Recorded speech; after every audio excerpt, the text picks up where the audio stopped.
User role privs, user sys privs, and user tab privs are some useful metadata views for roles and privileges.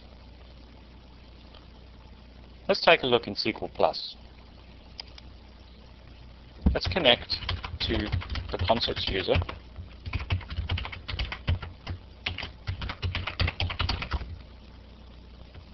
And let's do a describe on the first view, which is user role privileges. User role privileges. What this view should give me is all roles granted to the concepts user. So let's select username and granted role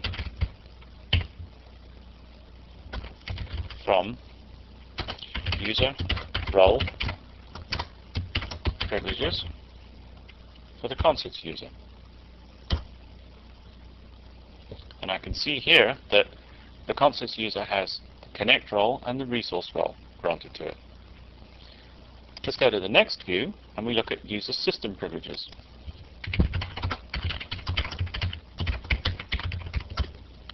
User system privileges gives me all system privileges granted to my current user. So I could select username, privilege, and admin option from user sys privs. And here I find that I have system privileges granted to concepts of query, rewrite, and unlimited table space. The next one is user tab privileges. So let's describe user tab privileges. These are all table privileges granted to the concepts user from other users.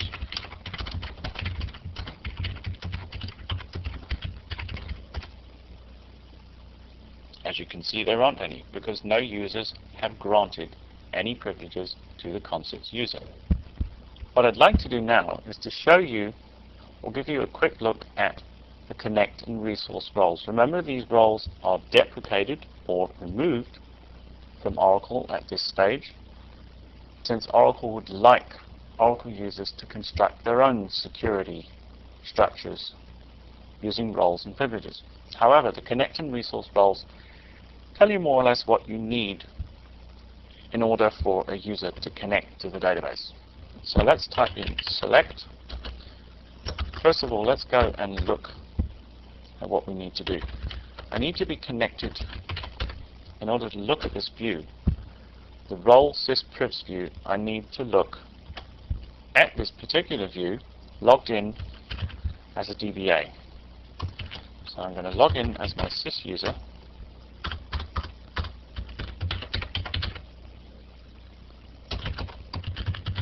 SysDBA.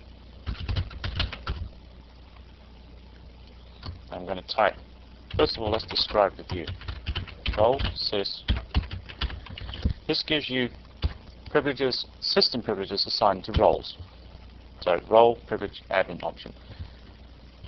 The role is the name of the role, the privilege is the system privilege assigned to the role, and the admin option allows that role to allocate it to someone else, assign it to someone else. The user who receives the grant to the role can also grant administration of that privilege to another user.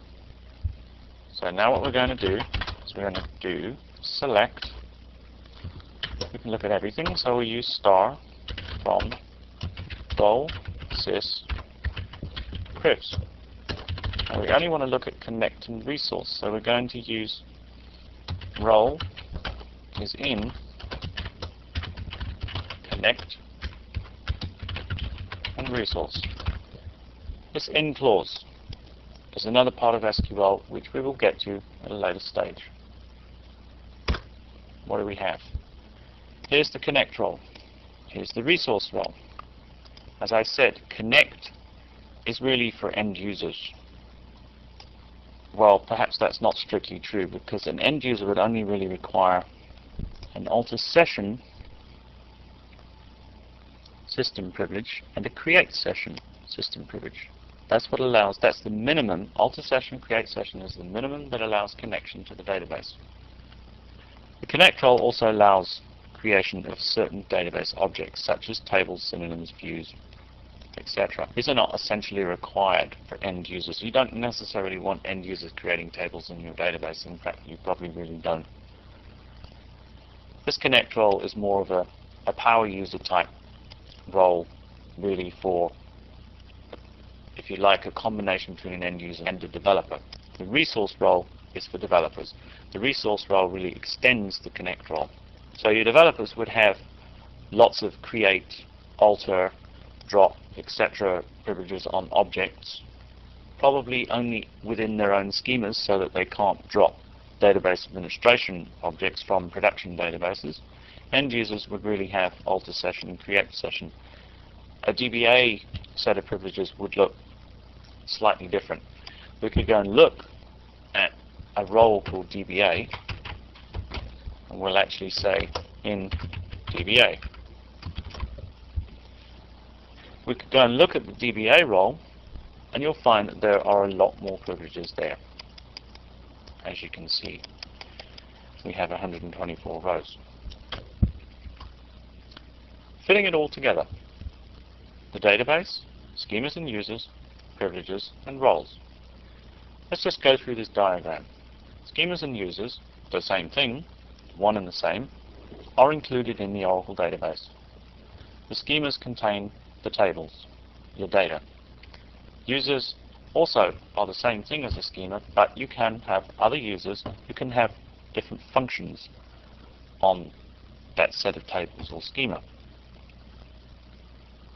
Privileges, either system or object or both, are assigned to schemas and users.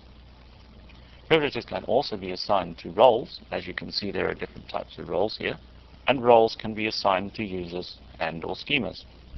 It's important to note as well that roles can also be assigned to roles. So you can create roles such as connect and resource, and then connect and resource can be assigned to a new developer role which you could create. That role is called developer. So the developer role could have two roles assigned to it, namely connect and resource. This is how it all fits together. We have privileges assigned to roles and users, roles assigned to users, and users contained within the database.